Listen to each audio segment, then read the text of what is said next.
మరి రష్మి గారు పెళ్లి చేసుకుంటారని చెప్తే ఆమె ఫ్యాన్స్ అంతా కూడా మస్తు బాధపడుతున్నారు. అలాగే రష్మి గారు మరో బక్రాలా చేస్తుందా విజయ్ దేవరకొండ అనే డౌట్ కూడా చాలా మందికి ఉంది. ఎందుకంటే రష్మి గారికి ఆల్రెడీ ఒక ఎంగేజ్మెంట్ అయిపోయింది. పాపం విజయ్ దేవరకొండకి ఒక ఎంగేజ్మెంట్ కాలేదు, ఫ్రెష్ అయినా ఒక ఎంగేజ్మెంట్ అయిపోయింది. ఎంగేజ్మెంట్ క్యాన్సిల్ చేసుకుంది. కర్ణాటక నుంచి వచ్చింది ఆమె. ఇంకొకటి ఏంటంటే వీళ్ళిద్దరి మధ్య మ్యారేజ్ సెట్ అవుతుందా లేదా అనేది చాలా మందికి ఉన్న డౌట్. దానికి ప్రధానమైన కారణం ఏంటంటే రష్మిక గారి యొక్క కులం. రష్మిక గారు కొడవ అనేటువంటి ఒక కర్ణాటకలోని గిరిజన సంప్రదాయం చెందినటువంటి కులానికి చెందినటువంటి ఆమె. వాళ్ళు ఏంటంటే అత్యంత ప్రాముఖ్యత ఇస్తారు వాళ్ళ కులానికి.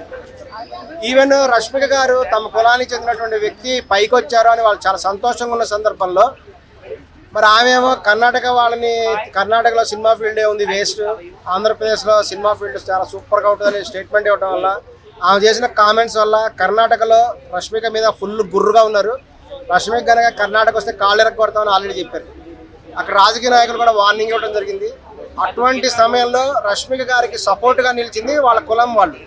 రష్మి గారి కులం సంఘ వాళ్ళందరూ కూడా సపోర్ట్గా నిలిచి ఈవెన్ అమిత్ షా గారికి కూడా వాళ్ళు లెటర్ రాసి రష్మి గారిని కాపాడాలి, ఆ కొడవ అనేటువంటి ఆ కులం నుంచి పైకి వచ్చినది అని వాళ్ళు సంతోషంగా ఉన్నప్పుడు మరి ఇటువంటి సందర్భాల్లో ఆమె తమ కులం వాళ్ళందరూ కూడా హ్యాండ్ ఇచ్చేసి వెళ్ళిపోయి విజయ్ దేవరకొండ చేసుకోవడం ఏంటి?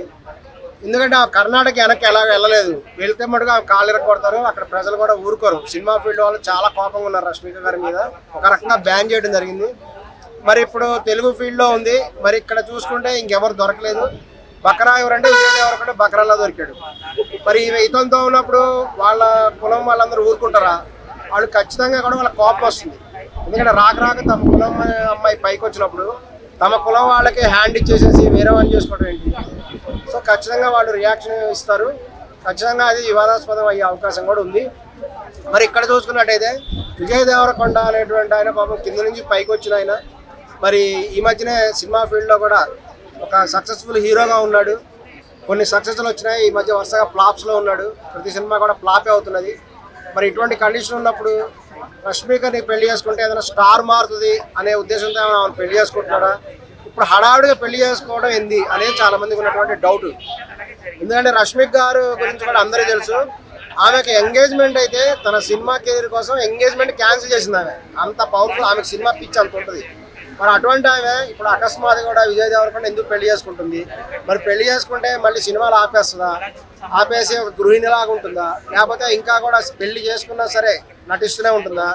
మరి రష్మిక కూడా మరో సమంత అవుద్దా అనేటువంటి డౌట్ మటుకు అందరికి కూడా ఉంది. వీరు ఎంతకాలం కాపురం చేస్తారు అనేటువంటిది డౌటే. ఖచ్చితంగా రష్మిక మటుకు ఒక 2-3 ఏళ్ళు పిల్లలు అయితే పుట్టరు, అంత మటుకు గ్యారంటీ.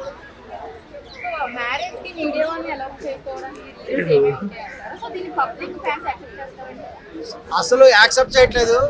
ఏదో ఓయో రూమ్కి వెళ్ళినట్టుగా రహస్యంగా పోతారేంటండి? నాకు అర్థం కాదు. మీరు పెళ్లి చేసుకుంటున్నారు, ఎంగేజ్మెంట్ చేసుకున్నారు, రింగులు మార్చినప్పుడు బహిరంగంగా చేసుకోండి. ఒక్క కళ్యాణ మండపంలో చేసుకోవాలి. నువ్వు తెలంగాణ వాడి పోయి ఉండి రాజస్థాన్ పోయి పెళ్లి చేసుకోవడం ఏందో నాకు అర్థం కాదు.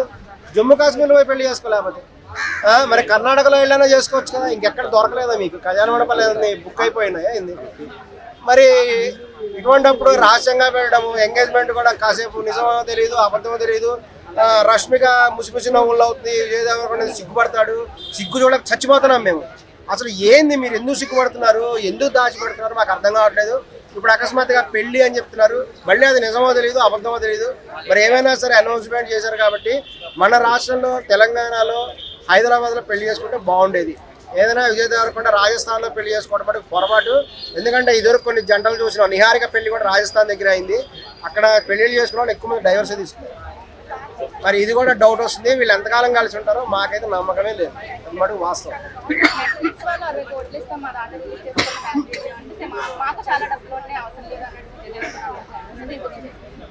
ఏమో మాకైతే నమ్మకం లేదండి. 60 కోట్లు ఇస్తామని చెప్తే వద్దని అంటారా? 60 కోట్ల 6 రూపాయల అనేది కొంచెం తెలియాల్సి ఉంటుంది. ఎందుకంటే 60 కోట్లు ఇస్తే ఖచ్చితంగా కూడా రిలీజ్ చేసేవాళ్ళేమో. ఇంకొకటి ఏంటంటే అది నిజమా కాదా అని ఇప్పటికి కూడా డౌటే. ఎందుకంటే ఇప్పుడు అంత అకస్మాత్తుగా ఎందుకు పెళ్లి చేసుకుంటున్నారు? రష్మిక గారికి ఏమైనా ప్రెగ్నెన్సీతో ఉందా? లేకపోతే విజయ్ దేవరకొండకి రష్మికని పెళ్లి చేసుకుంటే స్టార్ తిరిగిపోతాను వేణుస్వామి ఏమని చెప్పాడా? మరి వీళ్ళ మధ్య ఏం జరిగింది?